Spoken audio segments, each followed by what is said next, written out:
భద్రాద్రి కొత్తగూడెం జిల్లా పాల్వంచలో రాత్రి గాలి బీభత్సం సృష్టించింది. ఈదురు గాలుల దాటికి ఓ భారీ వృక్షం నేల కొరిగింది. స్థానిక పుణ్యక్షేత్రమైన శ్రీ కనకదుర్గమ్మ దేవస్థానంలో 62 ఏళ్ల భారీ వృక్షం నేల కొరిగింది. రావి, వేప చెట్లు కలిపి ఉన్న ఈ భారీ వృక్షానికి పూజలు చేస్తే పిల్లలు లేని దంపతులకు సంతానం కలుగుతుందని భక్తుల నమ్మకం. ఇప్పుడు చెట్టు కూలిపోవడంతో భక్తులు ఆవేదన వ్యక్తం చేస్తున్నారు.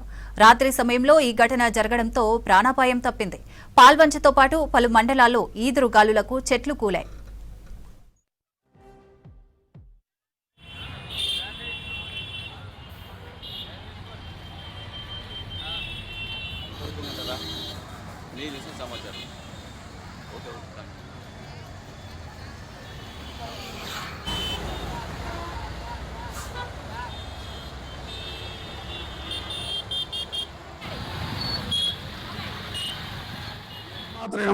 శ్రీ కనకదుర్గ దేవస్థానం పెద్దమ్మ గుడి, కేశవాపురం, జగన్నాథపురం, పాల్వంచ మండలం, భద్రాద్రి కొత్తగూడెం జిల్లా.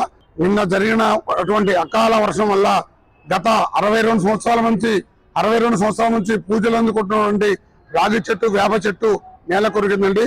ప్రతి దసరా రోజున అమ్మవారికి, స్వామివారికి అంటే శ్రీ విష్ణుమూర్తికి, లక్ష్మీదేవికి ఇక్కడ రాగి చెట్టు కింద కూర్చోబెట్టి శాంతి కళ్యాణం చేస్తామండి. అలాగనే భక్తులు సంతానం లేని వారు అమ్మవారి ఒక ఉయ్యాల తీసుకొని గుడి చుట్టూ ప్రదక్షిణ చేసి అమ్మవారి దగ్గర పెట్టి పూజ చేయించుకొని ఈ రాగి చెట్టుకి కట్టి 11 ప్రదక్షిణాలు చేస్తే భక్తులకి సంతానం